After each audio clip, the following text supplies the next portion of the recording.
All right, so welcome everyone, and thank you all for being here today. Today's session, Less Flash, More Substance, Rethinking Multimedia in Learning, explores an important question in teaching and learning.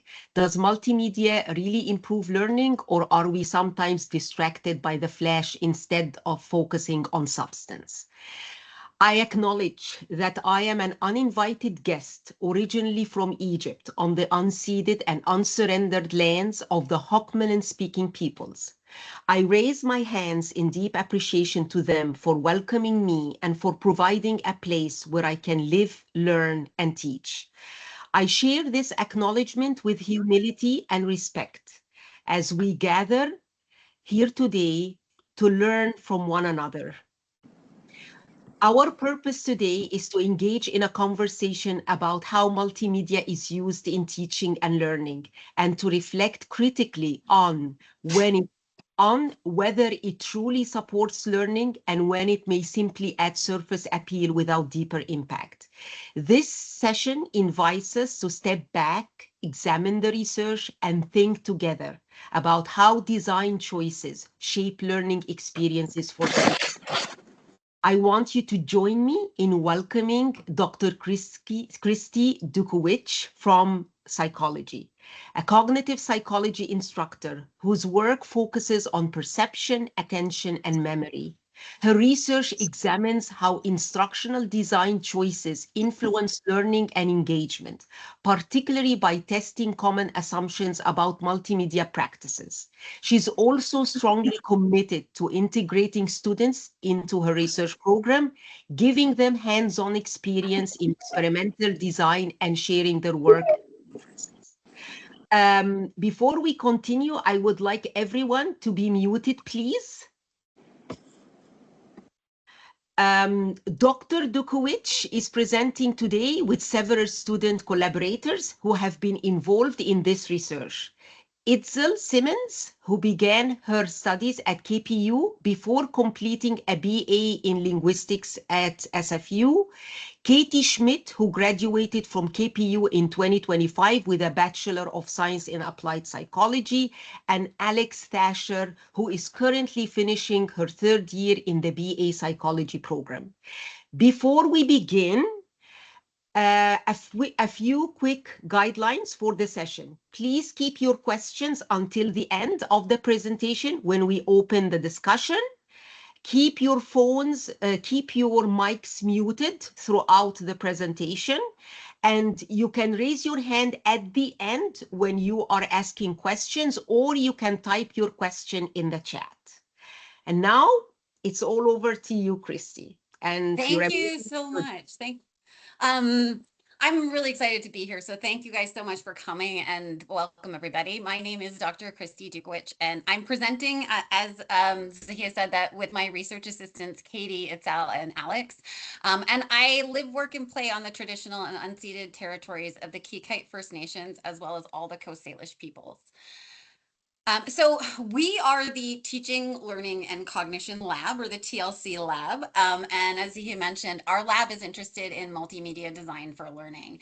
I actually started doing research in earnest, I want to say in January 2020 with Itzel. And I've taken, I think, an interesting approach for collaborating with my students. We literally run working meetings, which we meet for 2 hours a week online, and nobody does any homework, and that's the amount of work that we can put into research, and that's what we do. And I feel like this has been a very slowly but surely approach, and we've actually gotten a lot done with this approach. So if you don't think that you have time, you can squeeze in 2 hours. The main focus of our research is on multimedia learning, which refers to the use of a combination of images and words in educational resources. Most of the time, multimedia learning is discussed in the context of slide design, because that's where most faculty engage with multimedia design. There are a number of principles that have been identified and tested empirically. This area of education research has a robust empirical literature behind it, and a really good example is by a pair of Canadian researchers at McMaster University, Fennessy and Kim. They recruited participants to watch a short audio lecture on a computer, and that audio lecture was either accompanied by redundant slides, so slides with verbatim or near verbatim text on the screen, or the slides were designed with illustrative images that complemented the audio narration and a short bit of summary text. Then they gave participants a test. They looked at both recall and comprehension, but today we're just going to focus on comprehension. These were the results from the more applied, critical thinking questions that couldn't be answered based on rote memorization. You can see here that the y-axis is the percentage of correctly answered questions. The redundant group scored roughly 63% correct on average, whereas the complementary group scored an average of 76%. At KPU, that's the difference between a C and a B+. That's a 4-letter grade difference. And this is typical of the literature in this area. Tightly controlled experiments that produce enormous effect sizes. And it almost suggests faculty are engaging in educational malpractice by not learning and applying these principles. And based on the literature, researchers have proposed a number of specific principles. The multimedia principle is the idea that people learn more effectively with both words and images compared to either modality alone. And this is the starting point for the entire literature. Another example of these principles is the modality principle, which is that people learn verbal information more effectively from spoken narration rather than visually presented text. So essentially, words should be spoken. And the redundant principle refers to the fact that, the redundancy principle refers to the fact that people learn less effectively if the same information is presented both visually as text and auditorily as information. As it turns out, us people are pretty good at reading text and listening to others talk. You're probably doing it right now, but we're really bad at trying to do both at the same time.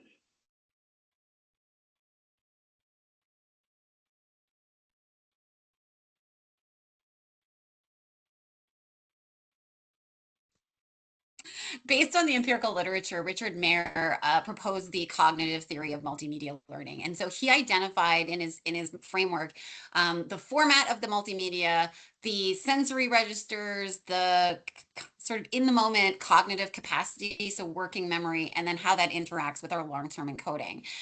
So in terms of the format, he talks about the idea that multimedia is a combination of words and images, and that words can be presented either auditorily or visually, and images can be presented visually. The ideal, though, is that because of the capacity limits in working memory, you should actually be presenting words auditorily and images visually.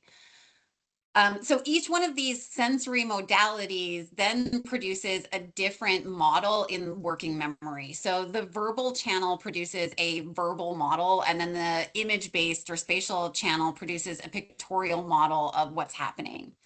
Long-term memory then accesses previously developed schemas or other prior knowledge and uses working memory resources to help integrate those things together. So to draw connections between the verbal model, the pictorial model, and other prior knowledge that's related in order to create a network of knowledge.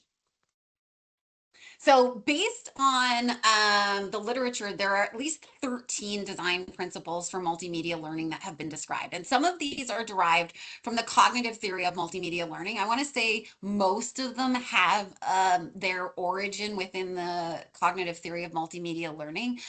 Some are based on social psychology principles, and then some are based on just literally empirical findings. And so the principles can generally be organized into guidance in how to effectively use the visual modality and guidance on how to effectively present verbal information.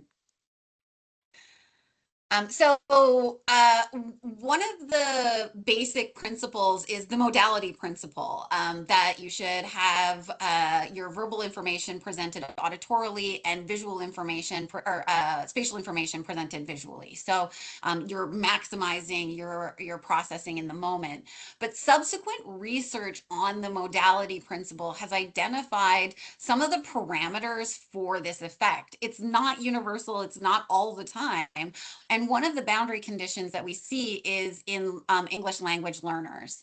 So Lee and Mayer investigated the most effective way to present an instructional video that contained words in a student's second language. So the participants in this experiment were Korean speaking, but were watching videos in English. So Lee and Mayer created a version of the video that was the video plus audio narration, the video plus print text in order to illustrate the verbal narration, and then a visual or the video plus the auditory plus the printed text. Now, based on the modality principle, we expect that the performance should be the best in the video plus narration condition, but that was not the case. Performance was best with the video plus text condition. And in fact, we kind of see a reversal of what we might expect given the cognitive theory of multimedia learning. So the modality effect essentially disappears when the words are in the learner's second language. Learning in a second language adds a significant amount of cognitive load that can actually be offset by using printed text.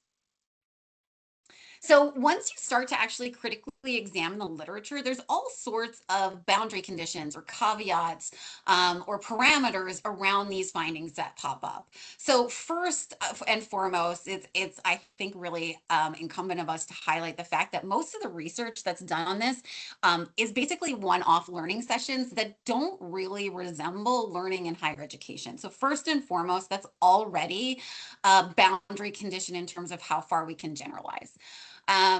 Language proficiency matters. So we just saw some research that English language learners actually benefit from redundancy.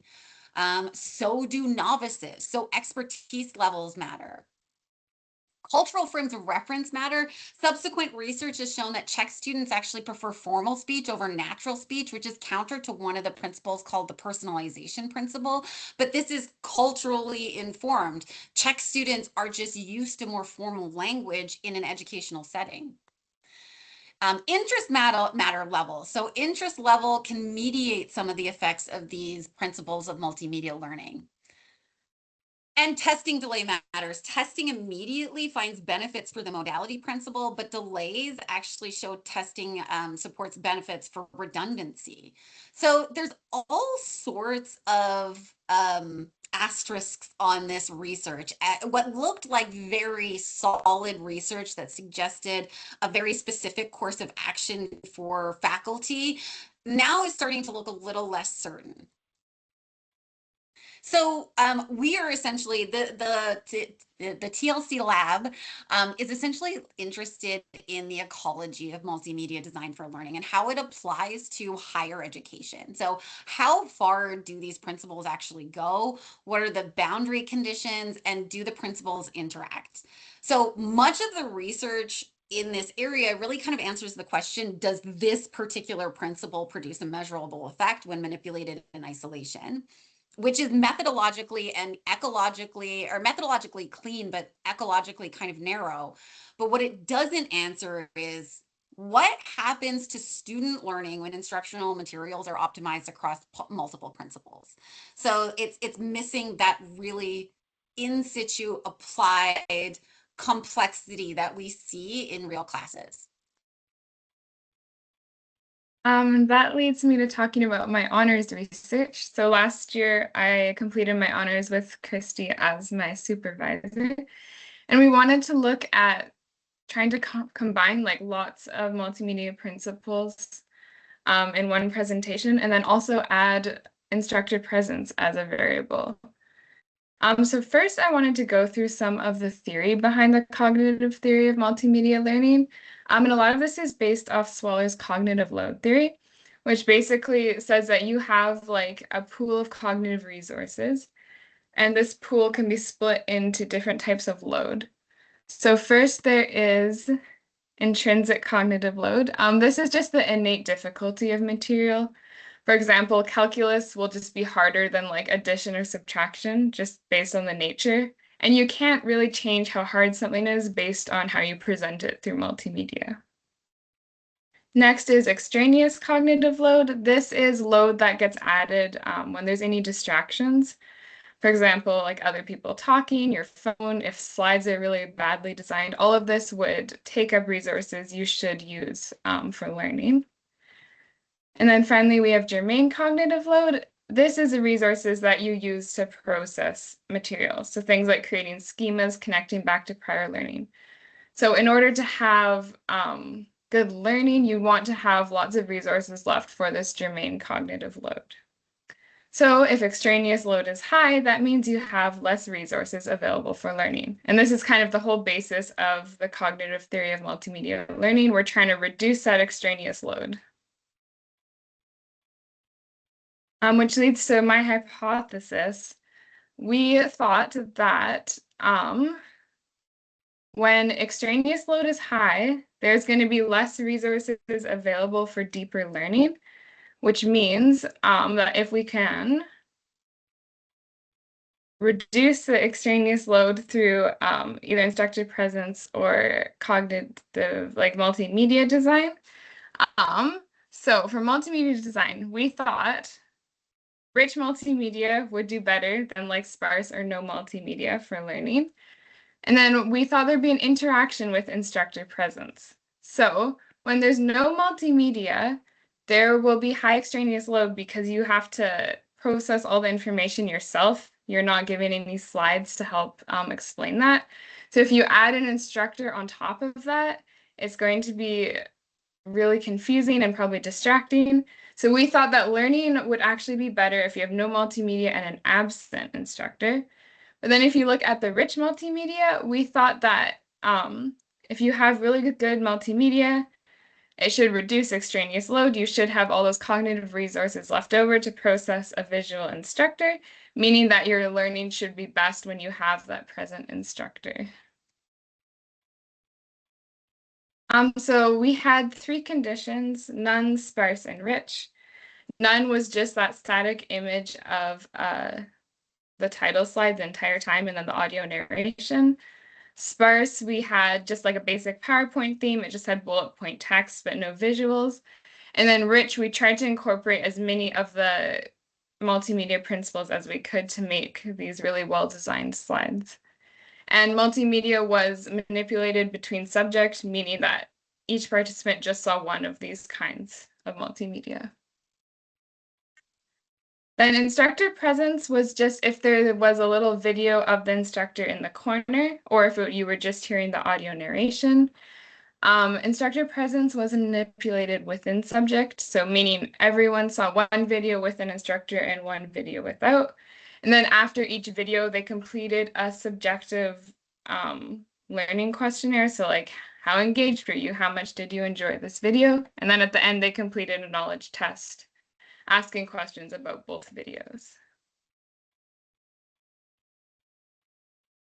So just a reminder that on the first graph you see, that is what we thought was gonna be our results. And then if you actually look at our results for learning performance, nothing was significant. We didn't see any of those big effect sizes we expected. But if you look at subjective ratings, it was significant. So in general, people preferred having that visual instructor, but only if the multimedia was bad. If the multimedia was good, then there was no difference if there was that visual instructor or not. Okay, so we were wondering, why did we not see any effective learning? And as I mentioned before, the instructor presence was manipulated within subject, meaning that everyone saw 2 videos, one with the instructor and one without. So we added this order of if they saw the instructor in the first video or the second video as a covariate, and this was significant. So if people saw the visible instructor in the first video, their performance on the knowledge test was actually better across both videos. So we kind of have 2 ideas for why this might have been.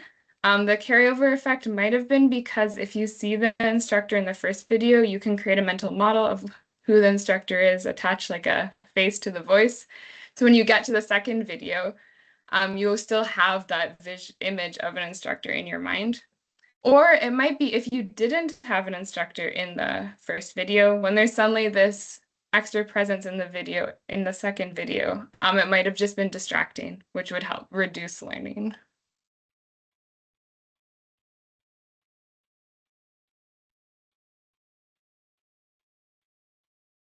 I keep doing that. I wanted Katie to present her honors first, even though chronologically it's out of order, because she had such a beautiful theory for her thesis. And I still think that if we did the experiment to test our hypothesis appropriately, we would get what she is predicting. It's so logical and such a beautiful thesis. So, but I actually started in looking at a couple of things that were kind of just pets of mine. So I wasn't coming from a theory perspective. I was really kind of coming from a practical perspective. I had a pet theory that animations or building like slides, building up slides in animations would be an effective way to use signaling. So signaling is one of these multimedia principles that says that learning improves when instructional materials include cues highlighting how to organize the essential elements of the content. And I part of this is literally pointing at things. Part of this is sort of highlighting or bolding things. The literature has gone so far to extend signaling into different sorts of phrasing. So signaling can be verbal even. And I really thought that animations are excellent signaling. They tell you exactly where to pay attention at the moment that you need people to pay attention to. So I wanted to do an experiment where we were looking at animated versus non-animated slides. But my research assistant at the time, Itzel, it was just Itzel and I think, working together at that time. And she had just taken one of my classes, and it was an online class. So there were recorded videos. She'd seen that I use this technique of putting myself in the corner. And so she said, I want to, like, I don't think I'm putting words into your mouth, Itzel, when you said that, but you are so irresistible. Like, I feel like you use that kind of language. And what she was saying is just like when she was watching my videos, if there wasn't anything going on the screen, like I was very capturing in terms of what you pay attention to. And so she was asking me, do you think that animation would matter if there was an instructor presence? Or do you think instructor presence is just so powerful that it would override any other of the principles? And I thought, well, that's a really good question that we can answer empirically. So let's do the study and look at both animation and instructor presence. And so that's what we did. We ran that experiment. We manipulated both the animations and the instructor presence. This resulted in having 4 conditions. One was animation and instructor present, then no animation and instructor present, animation, no instructor, and no animation and no instructor. Then we had jumping right into the results for both dependent variables. There were no significant effects. There were marginal interactions for the learning performance, but we can't quite explain it, and we don't have sufficient power for this experiment yet. So because our experiments were not working, we decided to go back to the drawing board and get the main effect of multimedia design and then test the interactions. We thought that should be easy since the effect sizes in the literature for multimedia design are enormous, as you've seen previously. So if multimedia uses all of the principles thoughtfully, are the effects additive?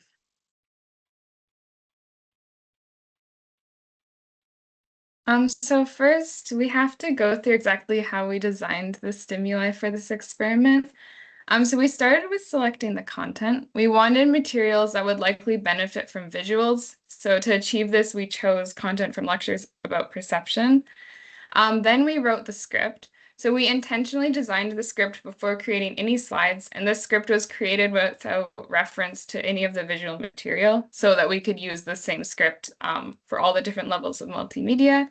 Then from the script, we created the rich multimedia condition, and this was a video we used to standardize our test questions. We tested these questions multiple times, and we had very high reliability and validity for them.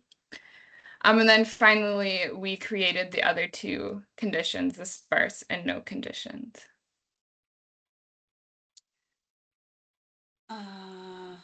By the way, I'm going to say that that is not totally accurate. It is sort of technically true, but we actually started by writing the script with the rich multimedia, and then it turns out that because we selected perception,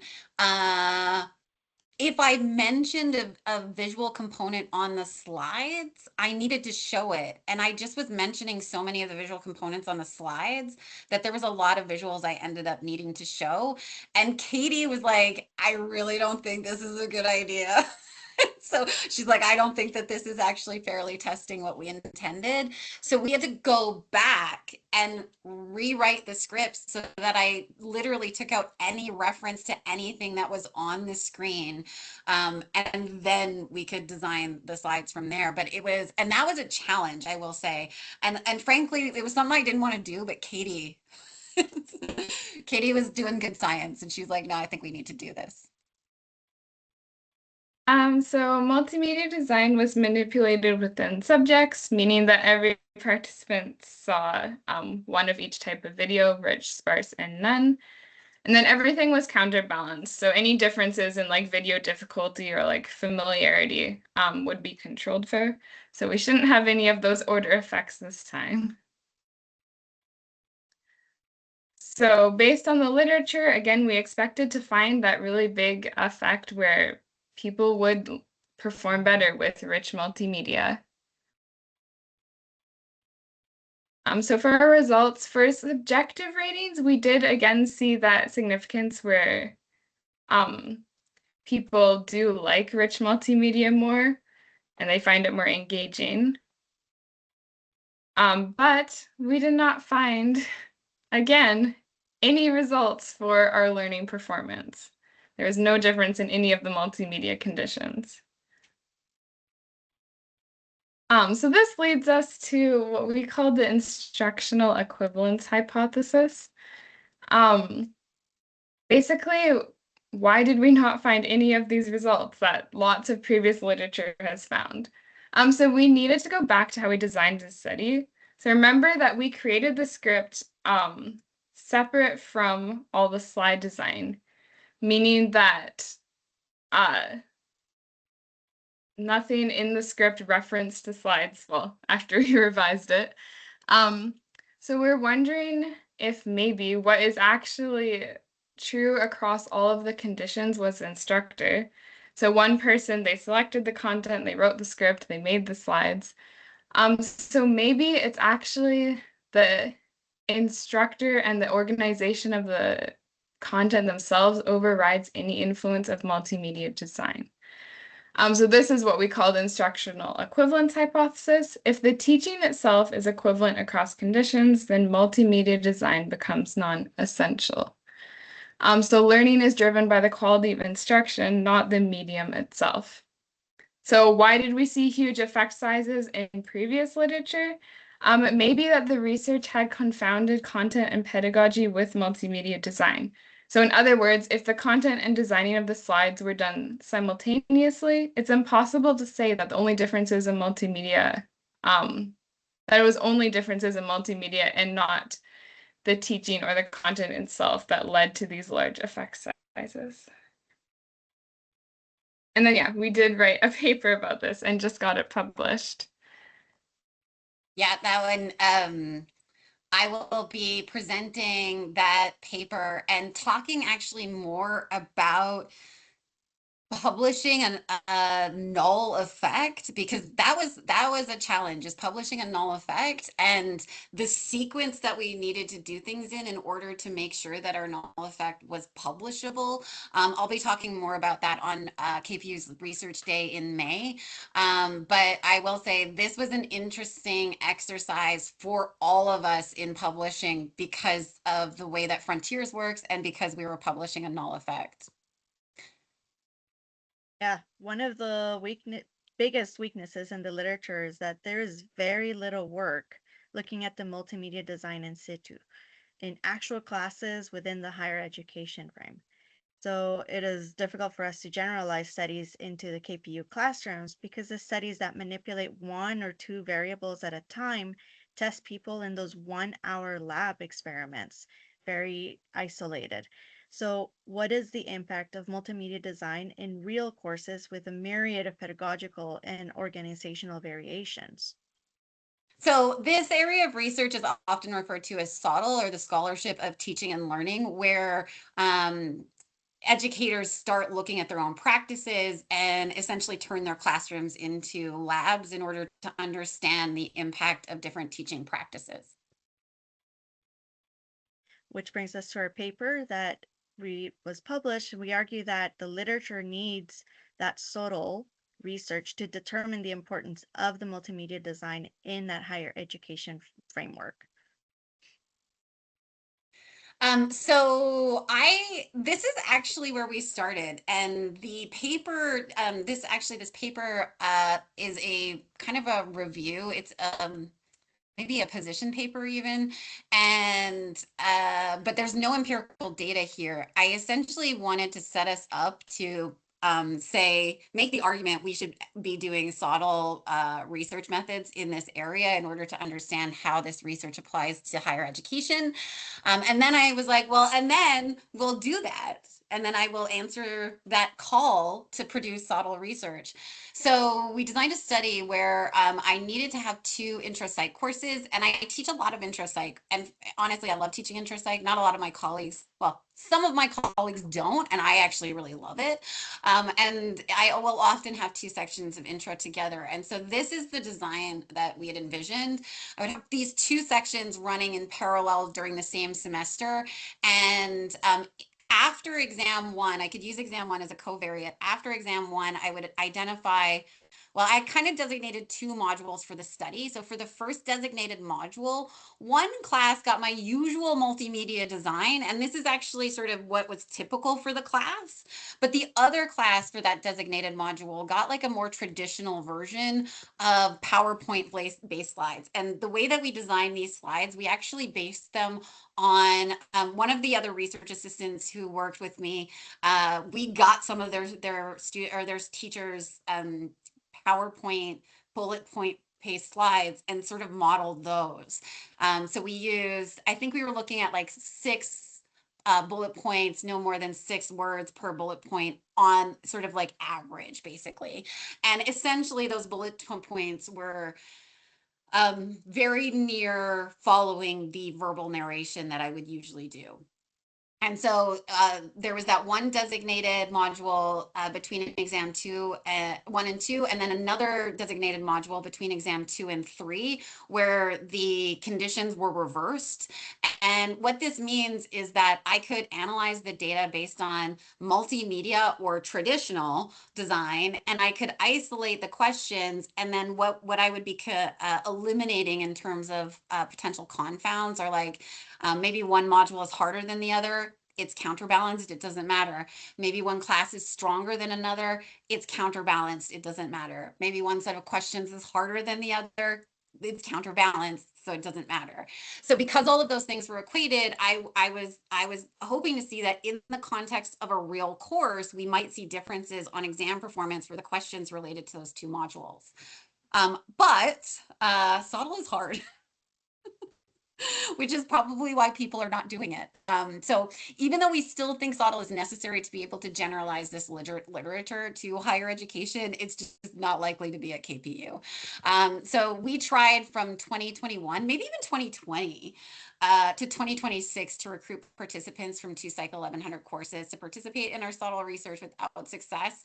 So recruitment was really only successful for the top performers in the class. When we looked at participants who opted into the study, and we compared them to the students in the class as a whole, the average was significantly higher for the students who opted in, telling us that it's actually literally only the top performers in the class who are signing up to participate in the study.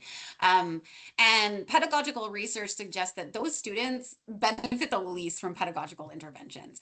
I actually think in this study, if we found no effect, if it turns out that multimedia design didn't matter, that would be interesting, but only if we can get a representative sample of students, including the weakest students in the class where you would expect to see the effect kick in. But to do this, like, I had to create a whole other set of multimedia and of teaching resources. And frankly, to be honest with you, I genuinely feel like those resources, like the traditional form of those modules was inferior. And the ethics of actually teaching students with what I know to be inferior materials was problematic for me. Like, I actually found that to be ethically problematic for myself. And then, you know, it's 6-7 years into these course materials. I now need to revise. And so do I really want to do 2 again and maybe see that I'm disadvantaging some students on particular topics when I don't think it's really necessary? So I've decided to move away from that. The other thing that I'm actually really, the other reason why I've decided to not continue pursuing SOTL on this project is because my experience in teaching those modules is that it actually feels different. It doesn't align with the way I usually teach things. So when I teach using the traditional teaching materials, using those like bullet point based PowerPoint, I don't teach as effectively because it's not my teaching style. And so going back to our instructional equivalence hypothesis, I actually think there is something really interactive about multimedia and pedagogy, and you can't just pull them apart in order to see whether or not there's a difference between conditions, because how the instructor interacts with the materials is critical, I think. So I could see that in myself when I was teaching, and it just felt less and less like a legitimate or fair test of multimedia in real classrooms. So here's our conclusions. Here's like the take-home messages that we want you to have. Additivity can't be assumed. So even though the research on this, studying these multimedia principles in isolation shows huge effect sizes, it's not at all clear, and it's not guaranteed that when you add them together, they become additive or accumulate in their effectiveness. We also see that when you're really careful about designing your content and pedagogy, and when content and pedagogy are already well aligned, surface level multimedia enhancements might not actually influence conceptual learning. It could be that pedagogy and content matter more. And yes, for some people, pedagogy and multimedia are highly interlinked. But if that's not you, don't feel like you need to go spend a tremendous amount of professional development learning how to create multimedia content. And then finally, despite the fact that it's probably not going to happen at KPU, I'm still going to make the argument that we need SOTL to really assess the benefits and whether they generalize to classrooms. I think a lot of the research that exists in the literature is going to be very applicable to like online corporate training modules, for example.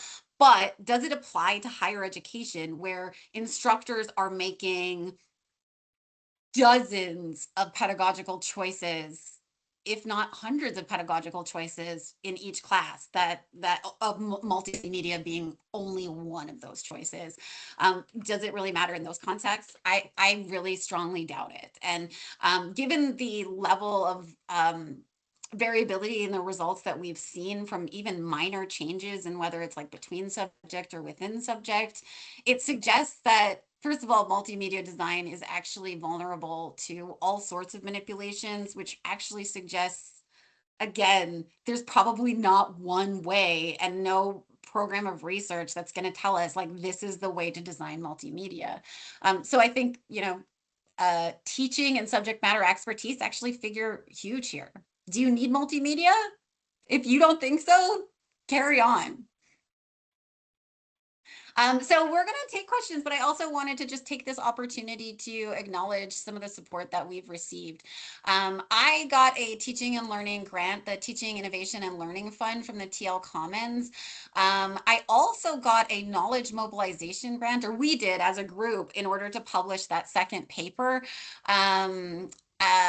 On the null effect paper, the Knowledge Mobilization Fund helped us to publish in Frontiers in Psychology because there were publication fees associated with that. And then Alex and Katie both had SRIGs. Itzel, did you have an SRIG as well? No, but you had some funding from the student union, I think, right?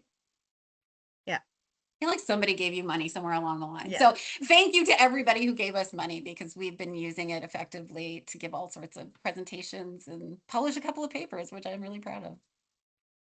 Thank you, Kristie, and your wonderful team. I think that was,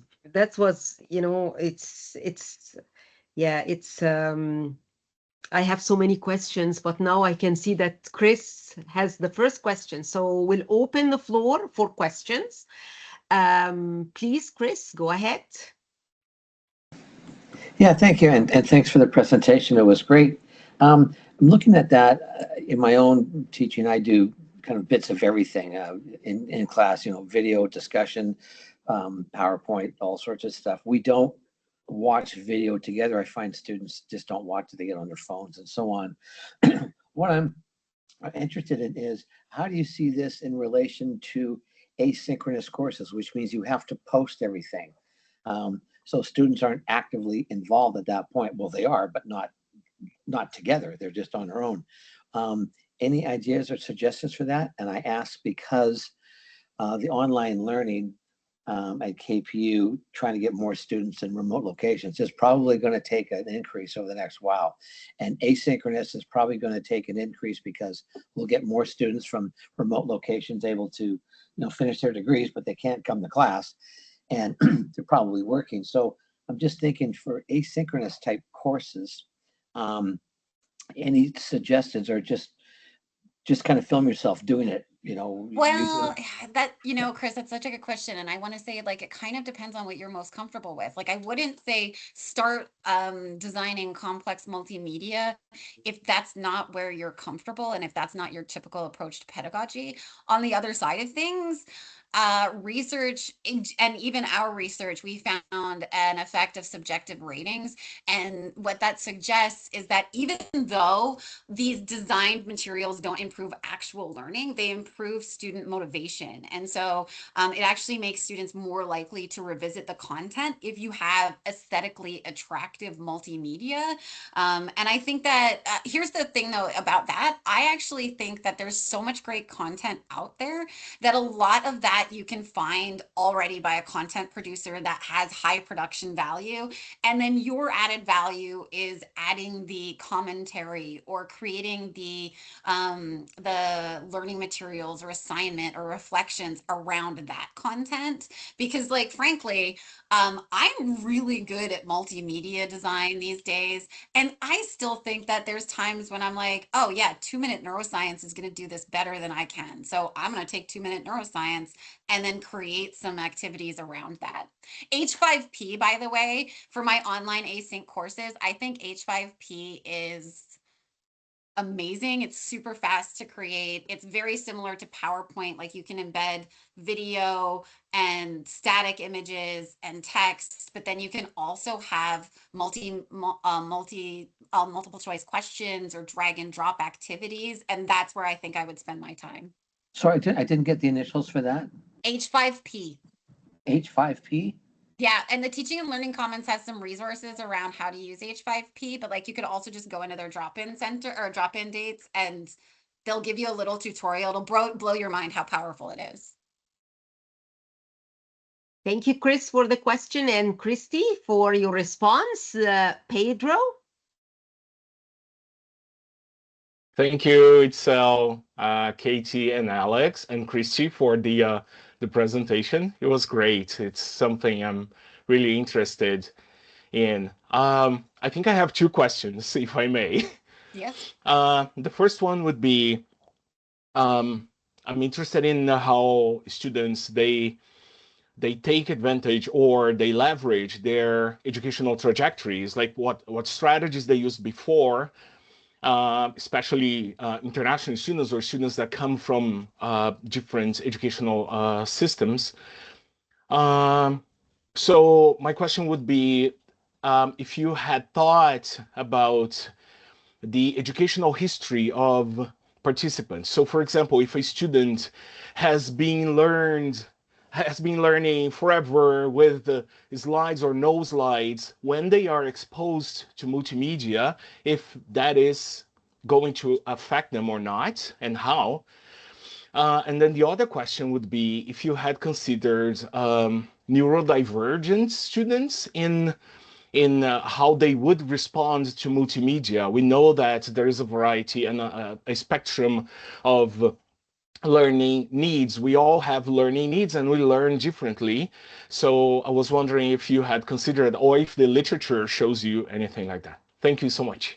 Yeah, those are great questions. So first, I want to say that like Sweller's cognitive load theory and then the cognitive theory of multimedia learning are both predicated on how cognition works. And how cognition works, I would not expect to have changed in the last 200 years, right? Let alone the last like 20 years. So from that perspective, the expectation is that this should apply to everybody. But the results from the empirical literature are showing that like things like culture matters, like Czech students, you know, the research showed that a conversational style was better for learning, not for Czech students. They prefer formal. So there's all sorts of caveats. And I don't know that we could, like, I just don't know that we have the data to say anything about history, but my expectation is that, like, yeah, your history of learning and how you've approached your education are absolutely going to factor in. And it just shows you, like, this is so complex. There's no one right way to do it. And then the second question that you had, sorry, what was the second one? It was about neurodivergent students. Oh, right. So I mean, I want to say that the research on this literature suggests that learning styles and learning preferences are not important. So they actually don't predict whether or not students prefer. So if somebody says that they're an auditory learner, they still benefit from multimedia. And if somebody says they're a visual learner, they still benefit from multimedia. So that their preferences do not matter. When it comes to neurodivergence, I actually think that the neurodivergence is in fact so diverse that you can kind of almost think of it as preferences. There's not a lot of consistency in what people with neurodivergence prefer. So it's hard to actually cater to them. But my guess is that having it available in all of the modalities is the best way to go. So, you know, if you're creating multimedia and then you have the instructor present and you're using all of the features, amazing. But then if you give that to students, you could also actually, I point students now to GAI platforms that will translate that into text. Like, do you prefer to read it? Here, take the slides, take the video, put this into text and read it if that's your preference. And so with neurodivergence, you know, it's the universal design for learning approach that seems to be sort of the preference here, is just literally give your students as much choice as possible. And so multimedia kind of already does that a little bit, but like my point is that it just doesn't need to be perfect. Thank you. Yeah, it's a relief to hear that, because I kind of try to do that in my slides. So thank you so much. I thanks. I wanted my research to actually give people confidence about like their own teaching style, because I was going to conferences and literally, you know, when Alex said it's potentially educational malpractice, I heard that at a conference. Somebody was like, look at these effect sizes. It would be educational malpractice for faculty not to be designing slides like this. And I was like, I don't know if I believe that. Yeah, you're right. Okay, thank you. Thank you, Pedro and Kristie. Okay, so I have a question for you that came up when you were showing the slides. I'm curious, how did you operationalize instructional quality in the research you did? So given the equivalence hypothesis assumes high quality instructions across conditions. So I want to know, how did you operationalize instructional quality? So yeah, Katie, do you want to take this? Sure. I mean, so this was like, because of our null effect, all the instructor equivalence hypothesis was all like done after the research, looking back and trying to figure out why we have this null effect. So we didn't like operationalize it beforehand, but I mean, as someone who took a couple of Kristie's classes, I think she's just a good instructor. Like, she's very engaging, uses a lot of like examples. The way she speaks, at least in Canada, like the kind of more casual way of speaking, I've always found helpful. So I think it's more like from my perspective, and I think Alex and Itzel too, we were like, well, she's obviously a good instructor. But it's also the fact that the instructor is the same across all videos. So even if something maybe wasn't like objectively good or bad, it's still the same across the video. So that difference shouldn't matter for us seeing that there's no result. So in a way, in the research you did, because I didn't read your paper, I'm sorry. So probably you responded to this in the paper. So the teaching was constant, but you did not look at, you did not operationalize what is quality teaching. And okay, all right. Exactly. Okay, maybe this is next time, since you're talking about this. Okay, thank you, thank you. Okay, any other questions?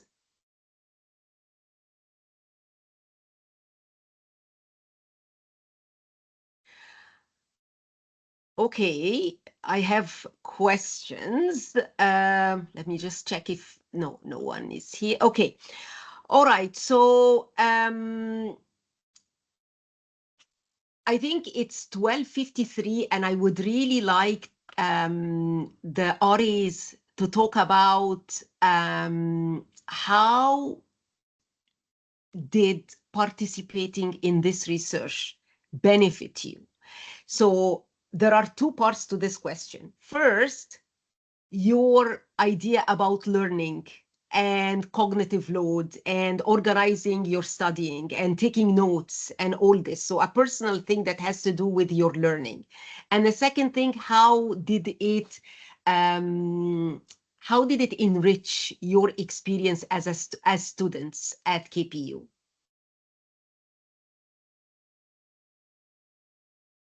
I can go first. Okay. So for how I personally kind of see multimedia and like cognitive load, I think